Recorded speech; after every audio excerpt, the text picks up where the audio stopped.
Hello, friend. I am so happy that you found my video. I am going to help you out. You're going to love this. It is 6 ways, 6 things that you can do immediately to make sure that you do not attract yet another toxic narcissistic relationship. This is for all the people out there who were once maybe in a toxic relationship with a narcissist and you're trying to find love again, but you might be afraid that the same thing will happen again, and you don't want that to happen. So get comfy, get a notebook and a pen. You're going to take some notes. We're going to go through these 6 things that you can do immediately. Make the agreement to do these 6 things for yourself so that you do not attract narcissist, toxic, awful, crazy making relationships ever again. Okay, let's get into it. First, before we go down the list, I'm going to introduce myself for the newbies that never saw me before. I'm Lisa, the Love Coach. I have a company called Love Quest Coaching.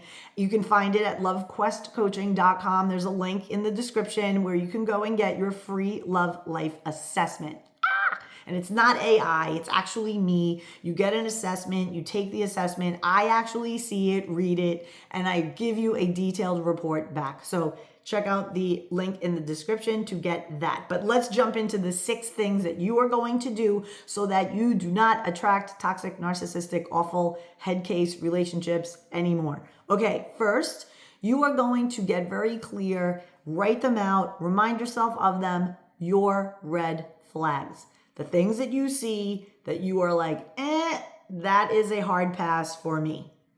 And so if you struggle with identifying what red flags are, or you have no problem spotting red flags, but you keep giving chances and you keep allowing them to give you excuses because you don't want to cut it off, or you feel like you can't just cut it off, let's connect, because that is something deeper. There's definitely something deeper going on with you. And we want you to date from a place of positivity and confidence for yourself, a place of self-love. So if you struggle with codependency, if you struggle with people pleasing, that's what all of this is rooted in. And I can help you with that. I can help you get rid of that. Okay, the second one, super important. And everybody says it, nobody's saying it like this. You need to trust your gut. You have to be connected to your instincts, your intuition, your read, the innate ability that we have to tell if a person is good for us, making us feel peaceful, harmonious, chill, relaxed, or are you feeling in your body, pay attention to your body, shortness of breath, some kind of tension in your shoulders.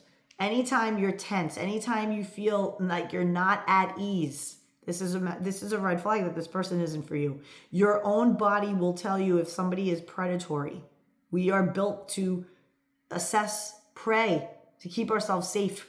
So if you're feeling some kind of agitation or some kind of like, I just don't feel this vibe of this person, pay attention to that, trust your gut, and be polite and move it along. Keep moving it along. The third thing that you want to do is watch the behaviors. Don't just listen to the words. People who are codependent, people who have had run-ins with narcissistic people, they often love the love bombing. They love the affirmation, the positivity, the fawning over you, giving you all the compliments, making you feel like you are the sun and the moon and the stars of the planet. Oh my God. Take a beat. When you love yourself and you're able to give yourself those things, that affirmation, telling yourself how wonderful you are, your self-talk is on point, you are not going to need this from anyone else. It's going to be wonderful. You're going to like it, but you're not going to need it. And when you don't need it, then you become very keen to whether or not the words match the actions. Because a person can speak all beautiful flowers and rainbows and sunshine, but when it comes to delivering actions that are in accordance with those words, oftentimes they may fall short. And that's where you get into this settling where, oh, he said so many nice things, she said so many nice things, and she's this way, he's this way, but then he changes. This needs to be consistency over time. Give it enough time to show consistency. And if there is inconsistency, you cut it off, you end it. You end it. The problem is people do very well in the beginning, but then they get attached and then the person changes, if they are truly narcissistic and psychopathic, they will serve up the exact thing that you need to hear, right? They'll prove themselves to be very, you can trust me and this and that. And they'll be charming and they get you. This is why no sex until you're in love.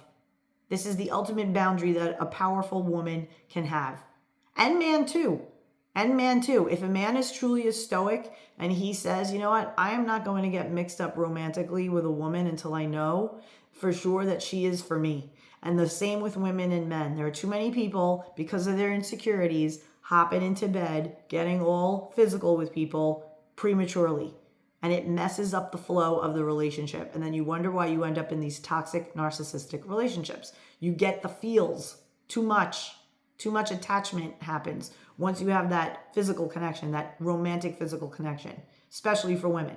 So the longer you can postpone having sex, the more time you're going to be able to see this person's true colors, because they don't like boundaries, which brings me to number 4, I believe. Yes, assert your boundaries and see how they respond. So if you sit down with a psychopathic narcissist and you say to them on the first date, so the reason why I'm dating is to be in a long-term committed relationship. And so because of this, I am not having sex with anyone until I'm in love with them, and that we're committed and we're on the same page with what we want our future to be.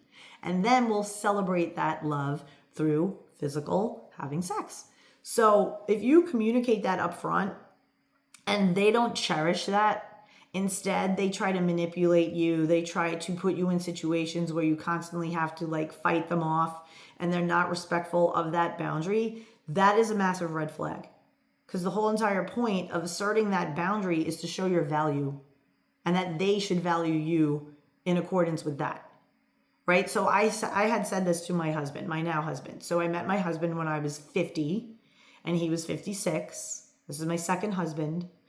And I knew that when I was dating with the intention of marrying again. So I was dating, embodying wife vibes. That's what the energy was that I was dating with.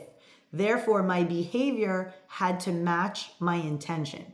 So I said to him very early on, first date, I said, well, at this point and stage in my life, I am dating to attract my husband. And that right there would tell him, if he's not interested in being a husband, all good. We'll part as friends. It's all good. Not going to sleep with you, though. Not going to get into a situationship with you, though. But we can be cordial to each other. We can be friends. It's all fine and great. Wonderful. I'll see you around socially and we'll be cordial to each other. But I'm not going to get involved with you if we're not on the same page, because I am dating to marry. I am dating to have a God-centered relationship. That's where a God-centered marriage specifically. And I said, and furthermore, I don't shack up. I don't live with people until I'm engaged with them and that we're planning a future and that there's a plan and we're both on the plan, working the plan.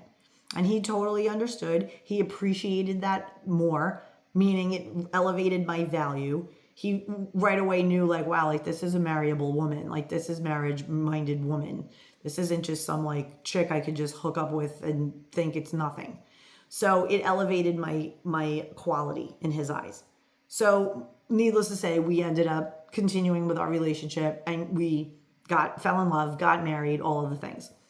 I share this with you to say that asserting a boundary is the quickest way to determine if the person that you're having your date with is in fact a psychopathic narcissist, right? Or a narcissist. Doesn't matter. It's all the same. Psychopath, sociopath, you want nothing to do with any of that. Okay, so get very clear on what you want and your boundaries, right? And the best boundary to have, like I said, if you want to be held in high regard by a high quality, healthy man, no sex until you are a couple, until you are in love, until there is something significant there. You don't want to be in a relationship where you're questioning where you stand. If you say, hey, if we have sex, we're immediately in a relationship, right? That's what that means. Talk about the meaning of things. Don't be afraid to talk about the meaning of things, what things mean when they happen. Because far too many women that I coach, They end up going down the trap of, I don't really know where I stand. I don't really know if we're exclusive.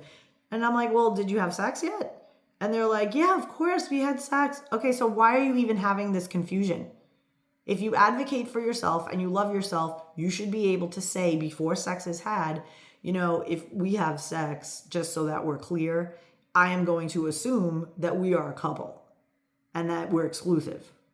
So if you're not ready for that, let's put sex on the shelf, and we'll get to that later, because I really love knowing you. I like getting to know you better and developing trust, mutual trust, right? That's how you handle it. And a big thing about my coaching is really empowering women to learn how to handle themselves, because of a lot of women are operating from a very wounded, immature, younger version of themselves when it comes to relationships.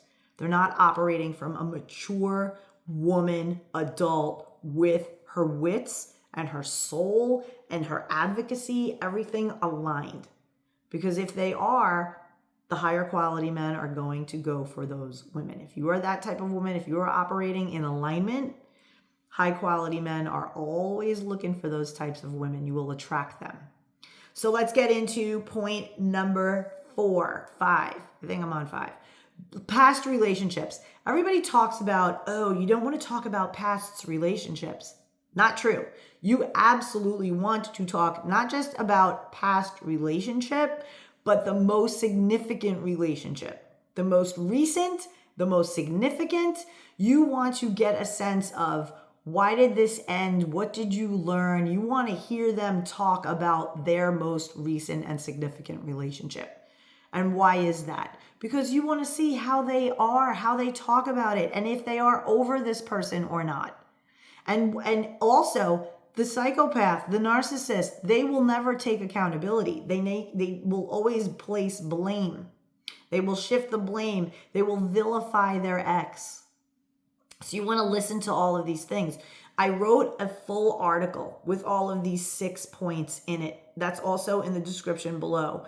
It's all about how to not attract yet another narcissistic, toxic, awful head case relationship. You're going to see the link below. Read the blog article.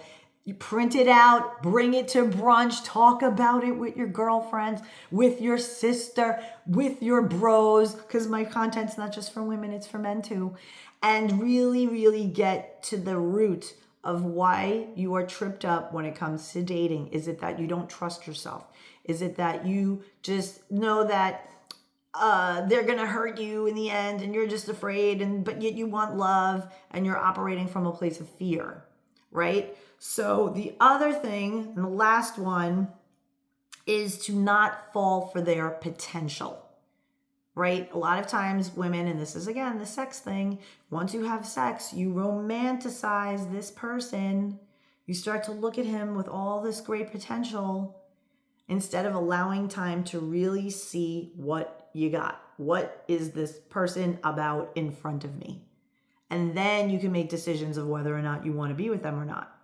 So this is in dating in general, but more specifically when you are afraid of dating and attracting yet another narcissistic person, toxic relationship, manipulator, control freak, all those things.